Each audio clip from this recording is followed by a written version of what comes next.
Software ఇంజనీర్గా పనిచేస్తున్న 36 ఏళ్ల శరణ్య ప్రకృతి ప్రేమికురాలు. ట్రెక్కింగ్ అంటే ఉన్న ఇష్టంతో కొడుగులోని అత్యంత ఎత్తైన పర్వతం తడియండమోల్ ప్రాంతానికి వెళ్ళింది. వెళ్ళేటప్పుడు ఎంతో ఉత్సాహంగా వెళ్లిన శరణ్య తిరిగి వచ్చే క్రమంలో దట్టమైన అడవిలో దారి తప్పిపోయింది. చుట్టూ ఎత్తైన కొండలు, మంచు ముసుగు, ఎటు వెళ్లాలో తెలియని గందరగోళం. సెల్ ఫోన్ సిగ్నల్ లేదు. చూద్దామంటే తోడుగా ఎవరూ లేరు. ఒంటరిగా ఆ అరణ్యంలో శరణ్య చిక్కుకుపోయింది.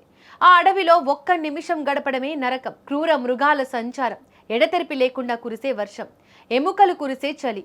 శరణ్య ఆ 4 రోజులు ఎలా గడిపిందో వింటే ఆశ్చర్యపోవాల్సిందే. తన దగ్గర ఉన్న తక్కువ ఆహార పదార్థాలను ఎంతో జాగ్రత్తగా వాడుకుంది.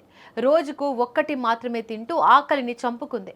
నీటిని పొదుపుగా తాగుతూ ప్రాణాలను కాపాడుకుంది. రాత్రిపూట క్రూర మృగాల నుంచి తప్పించుకోవడానికి పొదల చాటున దాక్కుని భయంతో వణికిపోతూ గడిపింది.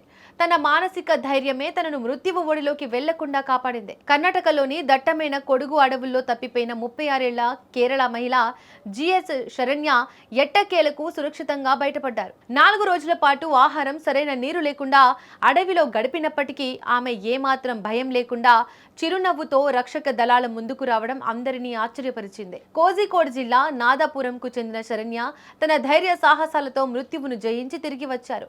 ఇక శరణ్య కనిపించడం లేదని తెలియగానే పోలీసులు, అటవీ శాఖ సిబ్బంది, రెస్క్యూ టీమ్స్ రంగంలోకి దిగాయి. డ్రోన్ల సహాయంతో అడవి మొత్తాన్ని జల్లెడపట్టాయి. గంటలు గడుస్తున్న కొద్దీ ఆశలు ఆవిరవుతున్నాయి. కానీ ఆ బృందం వదల్లేదు.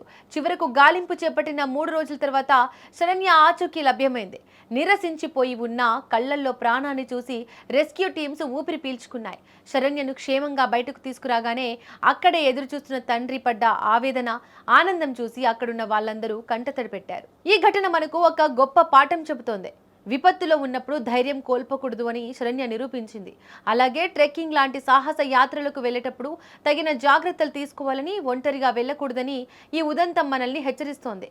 ఏది ఏమైనా ఆ తండ్రి కళ్లల్లో మళ్లీ ప్రాణం పోసిన ఆ రెస్క్యూ టీంకు హ్యాట్స్ ఆఫ్ చెప్పాల్సిందే.